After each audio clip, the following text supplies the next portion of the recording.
Olá, senhores. Voltamos aqui então na frente 3 para trabalhar a aula 1.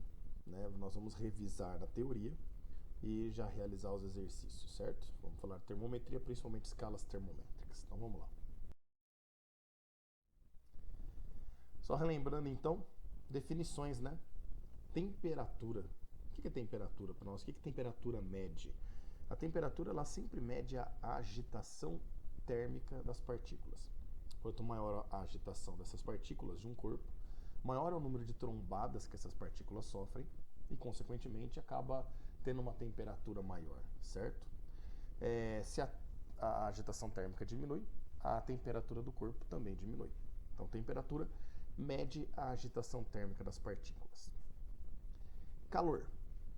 É errado a gente falar que um corpo tem calor ou que a gente está com calor. Calor é um termo usado na física apenas para representar a energia térmica fluindo de um corpo para outro corpo.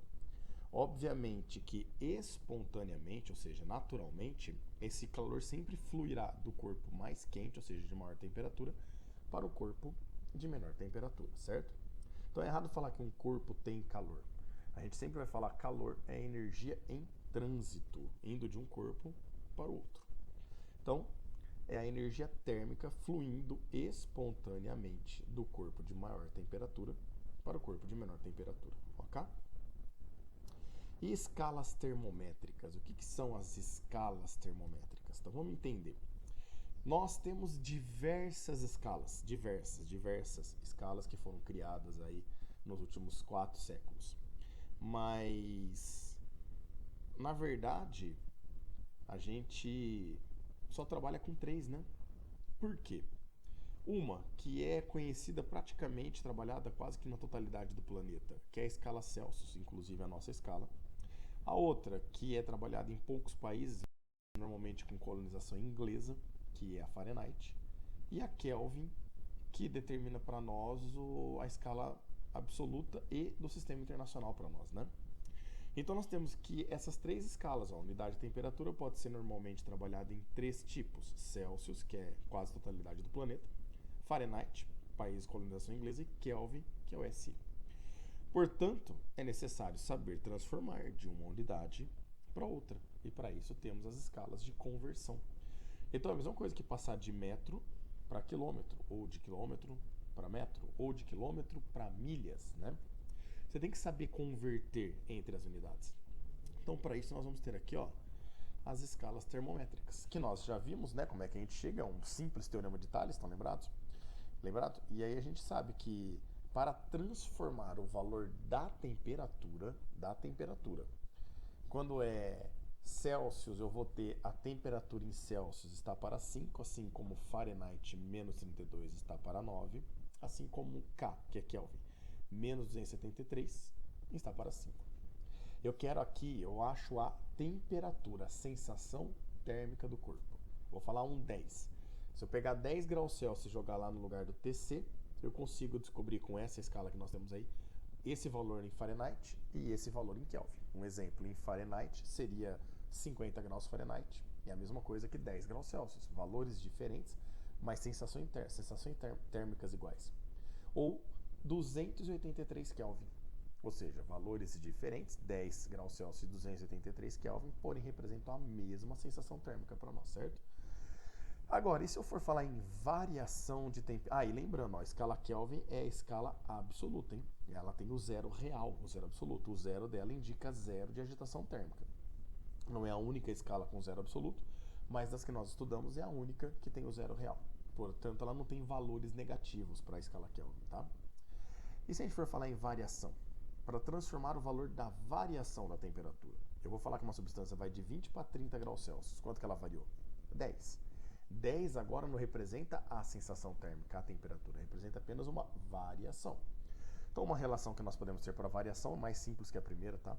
A variação em Celsius, que só ficou ΔT, faltou o Czinho ali. Aliás, o Czinho desceu, tá lá na barriguinha do 5, ó. Agora eu tô vendo, fechou o 5. Celsius está para 5, a variação, assim como a variação em Fahrenheit está para 9, assim como a variação em Kelvin está para 5, certo? Você pode usar essa relação ou uma simples regra de 3, né? Lembrar que cada uma unidade que varia em Celsius, a Fahrenheit varia 1,8 e a Kelvin varia 1, assim como a Celsius, né? Então, falar em Celsius e Kelvin não vai te ajudar muito, tá? Na verdade, é muito simples. Se a Celsius varia 10, a Kelvin está variando 10. Se a Celsius varia 13, a Kelvin está variando 13. Se ela variar 37,52, a Kelvin está variando 37,52. É 1 para 1. O nosso problema é com a Fahrenheit, né? Cada uma unidade que varia Celsius, a Fahrenheit varia 1,8. E aí vocês podem brincar da forma que vocês preferirem, ok? Então vamos lá, senhores. Exercício 1. Nos dias frios, é comum ouvir expressões como esta roupa é quentinha ou então feche a janela para o frio não entrar. As expressões do senso comum utilizadas estão em desacordo com o conceito de calor da termodinâmica. A roupa não é quentinha, muito menos o frio entra pela janela. A utilização das expressões roupa é quentinha e para o frio não entrar é inadequada, pois, item A roupa absorve temperatura do corpo da pessoa. A roupa não iria absorver temperatura, ela ia absorver o calor que transita do corpo mais quente, que é a pessoa, para a blusa, certo? E o frio não entra pela janela, o calor é que sai por ela. Na verdade, não é o calor que sai, é a energia térmica que se transita para fora. E esse processo é chamado de calor, o calor transitando. Então o item A está errado, né? O item B. Roupa não fornece calor por ser um isolante térmico.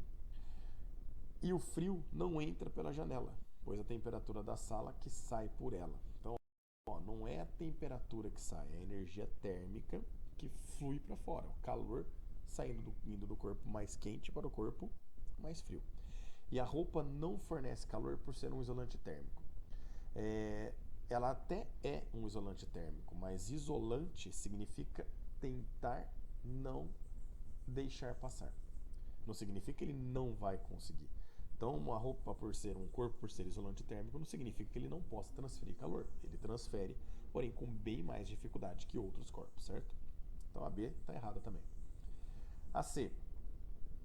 Roupa não é uma fonte de temperatura. Ela é, não de temperatura, de calor, né? Mas ela é uma fonte.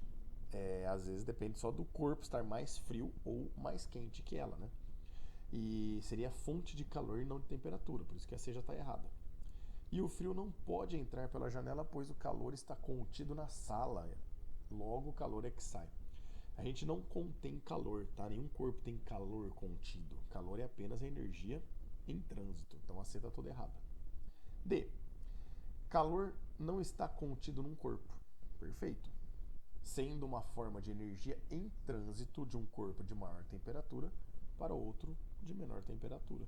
Então percebo que aí a alternativa correta, que fala claramente, né, é a alternativa D de dado. E aí, calor está contido no corpo da pessoa? Não, a gente falou, calor não se contém em corpo nenhum. E não na roupa, sendo uma forma de temperatura em trânsito. Não é temperatura em trânsito, é calor em trânsito, né, do corpo mais quente para o corpo mais frio. Fechou nesse? Questão 2. Sobre essas escalas termométricas, considere as seguintes afirmações. O item 1. A temperatura normal do corpo humano é 36,5 graus Celsius. Próximo, né? 37. Na escala Fahrenheit, essa temperatura corresponde a um valor maior do que 100 graus Fahrenheit. Vamos converter, ó. Põe lá. A equação que nós temos é Celsius está para 5, Fahrenheit para 9, Kelvin, menos 73 para 5. Só que eu não quero comparar com a Kelvin, eu quero comparar Celsius e Fahrenheit. Então esquece a relação da Kelvin. Trabalhando nessa equação, eu vou substituir os 36,5 graus Celsius no TC. Então vai ficar 36,5 dividido por 5, isso vai dar 7,3. O 9 que está dividindo na direita passa para a esquerda multiplicando esse 7,3. 9 vezes 7,3 vai dar 65,7. E aí o 32 que está negativo passa positivo. 65,7 com 32 é 97,7 graus Fahrenheit. Ou seja, ele falou no item 1 que esse valor de 36,5 graus Celsius corresponde a um valor maior do que 100 graus Fahrenheit. Não, seria na verdade um valor menor do que 100 graus Fahrenheit. Então o item 1 está falso. O 2.